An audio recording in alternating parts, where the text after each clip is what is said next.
रूस ने संयुक्त राष्ट्र सुरक्षा परिषद में भारत की स्थायी सीट का फिर समर्थन किया है। रूसी विदेश मंत्री सर्गेई लावरोव ने कहा है कि भारत संयुक्त राष्ट्र सुरक्षा परिषद की सदस्यता का पूरा हकदार है और सभी आवश्यकताओं को पूरा करता है। रूस पहले भी भारत की सदस्यता का समर्थन करता रहा है।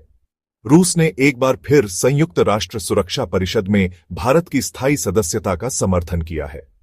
रूसी विदेश मंत्री सर्गेई लावरोव ने अपनी सालाना प्रेस कॉन्फ्रेंस के दौरान भारत, ब्राजील और अफ्रीकी देशों को यूएनएससी की सदस्यता देने के प्रयासों को कमजोर करने के लिए पश्चिम की कड़ी आलोचना की है। रूस शुरू से ही भारत की स्थायी सदस्यता का समर्थन करता रहा है।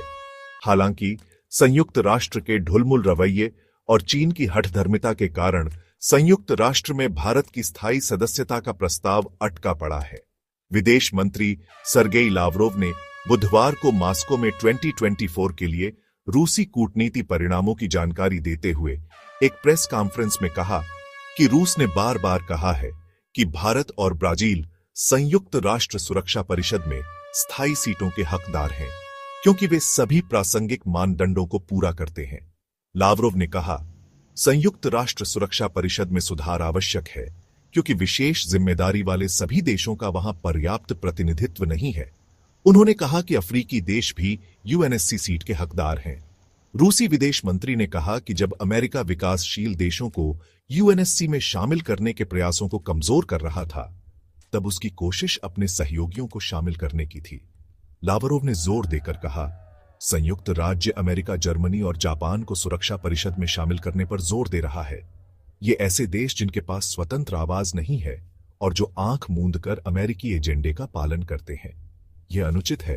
पश्चिम के पास पहले से ही 15 में से 6 सीटें हैं। यह बहुत हो गया। संयुक्त राष्ट्र सुरक्षा परिषद संयुक्त राष्ट्र के 6 प्रमुख निकायों में से एक है। इसे दुनिया का सबसे शक्तिशाली निकाय माना जाता है। इसके 5 स्थायी सदस्य हैं जिनके पास वीटो शक्ति है, यानी ये देश संयुक्त राष्ट्र सुरक्षा परिषद में किसी भी प्रस्ताव को रोक सकते हैं। इन देशों में अमेरिका, ब्रिटेन, फ्रांस, चीन और रूस शामिल हैं। अन्य 10 अस्थायी सदस्यों का चुनाव हर 2 साल में संयुक्त राष्ट्र महासभा द्वारा किया जाता है। हर वक्त परिषद के किसी सदस्य को संयुक्त राष्ट्र के मुख्यालय में होना आवश्यक है।